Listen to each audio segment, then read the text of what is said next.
Hey guys, welcome back to the channel. It is Friday, we're here with a new hobby video, and we got a lot to talk about. First off, I want to apologize for yesterday and not putting out a video. It was a rough day, I need to take the night, but we're back, and we're here with a new video. So, you guys know, I love Cardfight Vanguard.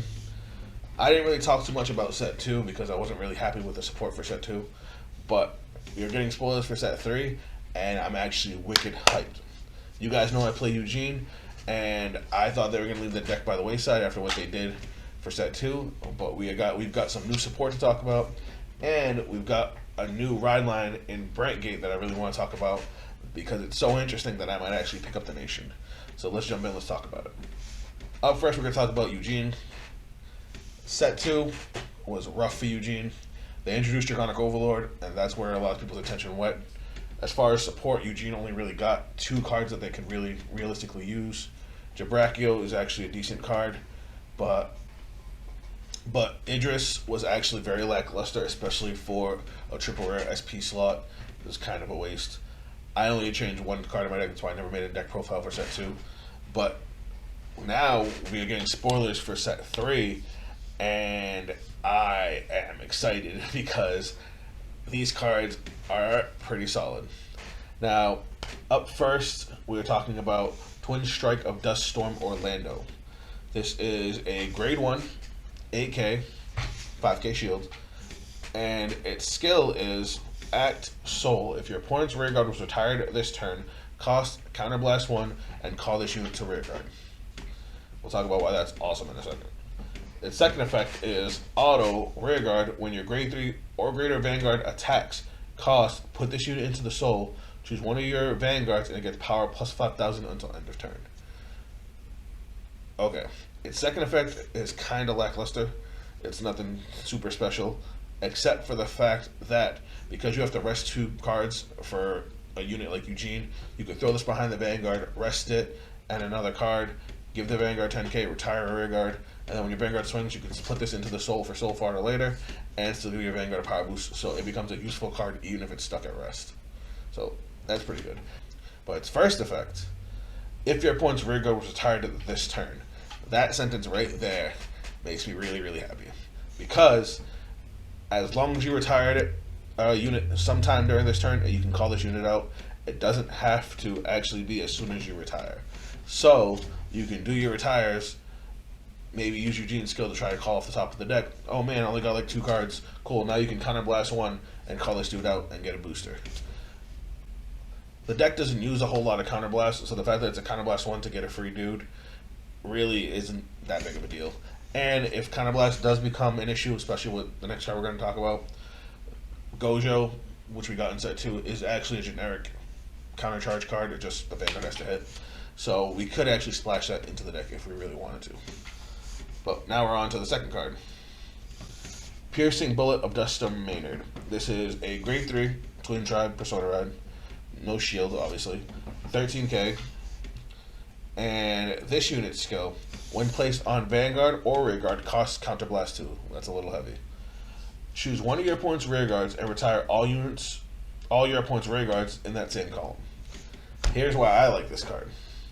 First off, it's a Counterblast. Like I said, the deck doesn't Counterblast a whole lot. In my current build, I only use 3 cards that Counterblast. And like I said, we could throw Countercharge in. So the cost is dealable. The reason I like it is because it's choose one of your opponent's rear guards and retire all your opponent's units in the same column. It can dodge cards with protection from targeting. Or, for all you older Vanguard players, resist. So if your opponent has Counter Sanctuary, grade 3, can't be targeted. If they have a booster behind it, you can target the booster and still wipe the line. So that is awesome that they're already giving us an out to those sorts of cards, because those sorts of cards are a pain in the butt for us. And then the last card that had me losing my mind. Like, I woke up Tuesday, saw this card, and like jumped out of bed to go talk about it. This is a grade 3 order called Capture Festival. First off, look at that card art. I got the boy Eugene in the front with some new people behind him, which means we're going to be getting more support that we don't know about, because those are 2 brand new characters. But the effect of this order Choose one of your Vanguards until end of turn. It gets auto Vanguard Circle. When your opponent's rear guard is retired during the main phase, you draw a card. What? Woo! This automatically makes Eugene better. It makes Jabrachiel better. It makes Nigel better. Like, just imagine playing this, retiring 3 dudes, and drawing 3 new cards. On top of spinning out a board. Like, what? And this isn't restricted to Eugene, so it can also be splashed in other decks that are other Dragon Empire decks that come out in the future that are able to retire heavy. Like, I am excited for that one. Like I said, new support for Eugene, new support still coming, and this is just the first step, and it's a great step in the right direction. But now, for the meat and potatoes of the rest of the video, we gotta talk about Brant Gate. Brant Gate has a new ride line. I'm gonna butcher this name. Gravidia? I hope that's how it is. As I've done with Brant Gate, this is another deck that is based around a set order. But this set order is very special, and the way you utilize it is freaking crazy. The only problem with this deck that I'm seeing so far is that deck out is going to be a serious problem. You'll see why in a second. But let's jump into the first card. So we're actually going to start off with the set order that this deck revolves around. This is Neatness Meteor Shower. This is a grade 1 order. It's a set order, so continuous. Continuous, you may have up to 16 Neatness Meteor Shower in your deck. That's already crazy. 16. Watch why this is crazy. Its actual effect is when this card is placed into the order zone, you may soul charge 1, so you don't have to. If it was put by your Vanguard's ability, you may draw a card. That is huge. Huge. But again, we'll get to that in a second. And then auto, when this card is put into your drop zone from the order zone, choose one of your opponent's rear guards and retire it. You can see where this is going. It puts itself in, you put it into the order zone, you get to soul charge draw, and then once it leaves the order zone for whatever reason,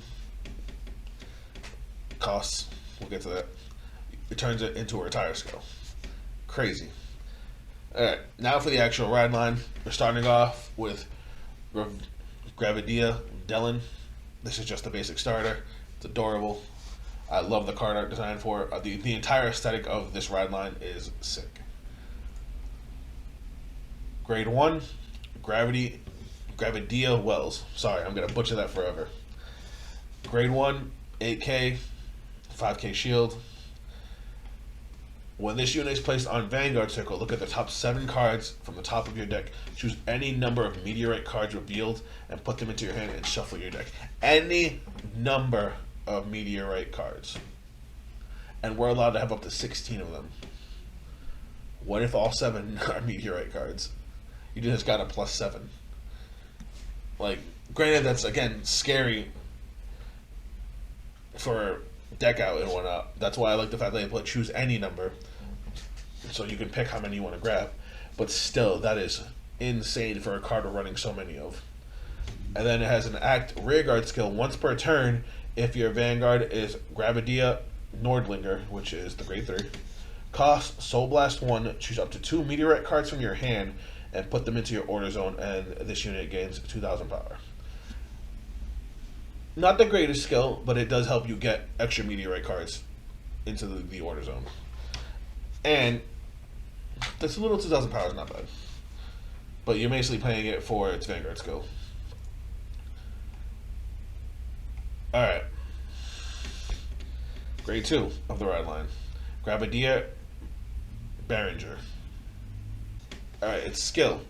Auto. When this unit is placed on Vanguard or Rearguard, if you have a meteorite in your order zone, cost Soul Blast 3, draw a card, and this unit gains 5,000 power until end of turn. Grade 0, grade 1, if you play a meteorite, you're already gonna have 3 cards in the soul because soul charges 1. It's a grade 1 order, so as long as you got it off your grade 1 ride, you're basically guaranteed to get this effect off. And then continuous rear guard, if your drop zone and order zone have a total of 5 or more set orders, this unit gets power plus 5,000 activate on your opponent's turn 2. I think these are the first cards. I could be wrong. There might be one more. But this theme of having extra power even during your opponent's turn carries throughout a lot more of this ride line. Well, this archetype. Because there's other cards outside the ride line with the same name. But they also keep the 5,000 power. So, and getting 5 orders on the field and in the drop is super easy with the rest of this deck. But let's go on to the Mac Daddy of the Grade 3. Gravidia Nordlinger. Grade 3, Twin Drive, Persona Ride, 13k, no shield, the usual. Skill. Auto. When this unit is placed on Vanguard, search your deck for up to 2 meteorite cards and put them into your order zone and shuffle your deck. Bonkers.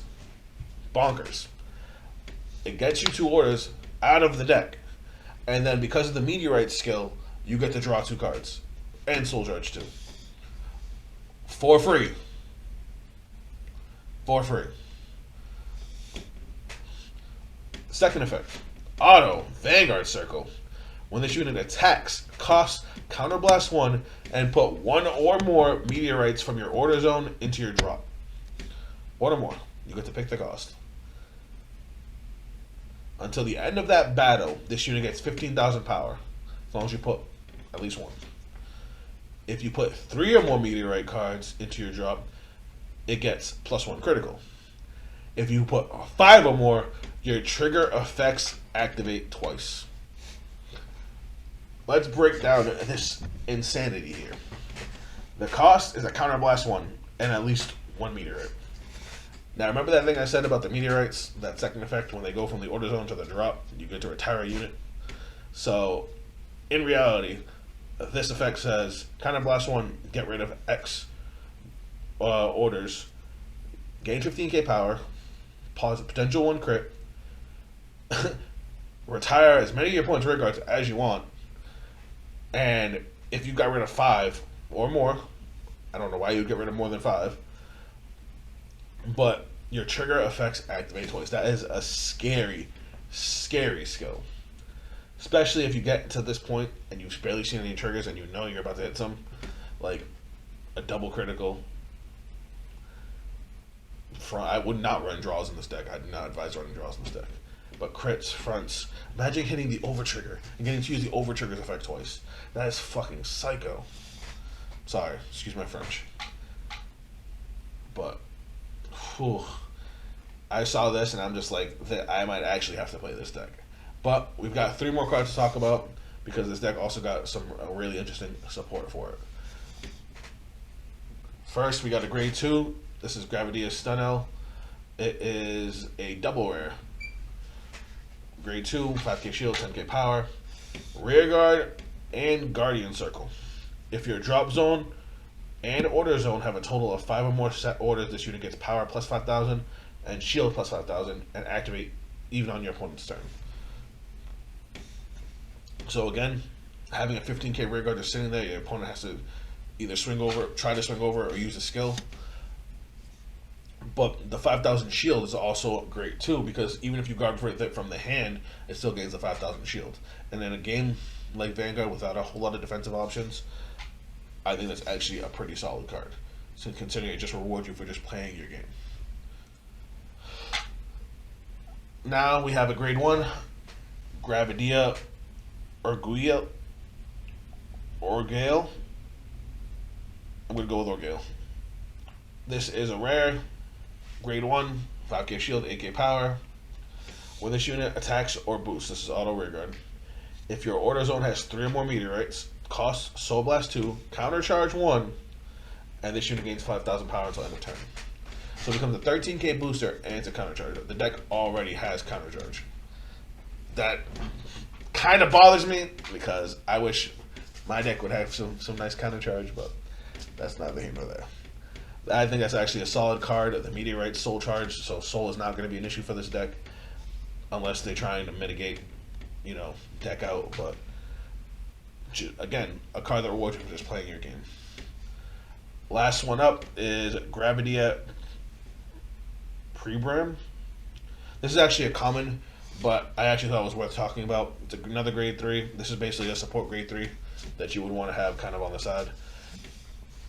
Obviously, twin drive, persona ride, 13k, but its effect is specifically rear guard. When this unit attack hits, search your deck for 1 meteorite card and put it into your auto zone and shuffle your deck. It's no cost, and it just pulls a meteorite out of the deck. Like, I wanted to talk about this card because of the fact that it's so simple but so good. Like, it's constant on hit pressure, doesn't have to hit a Vanguard, doesn't have a cost. You can just swing this every turn, and if your opponent happens to let it hit, boom, you get a meteorite, you get a soul charge. And then if you swing with this and then swing with the Vanguard, you could have set up yourself up to use the Vanguard skill for a bigger amount.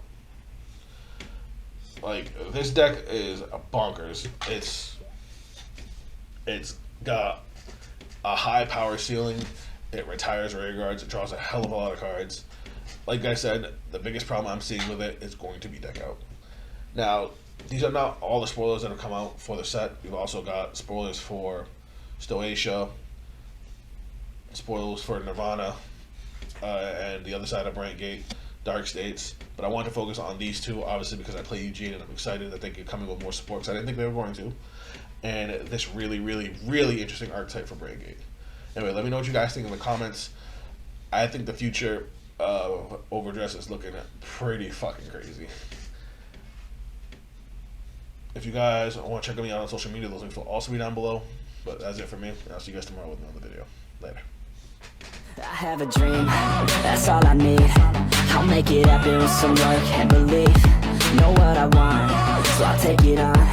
I'll make mistakes, but mistakes make you strong. Let's break it down for a minute. I want the crown, I'm gon' get it. You hear me loud, man, I'm winning. Yeah, Charlie Sheen will be grinning.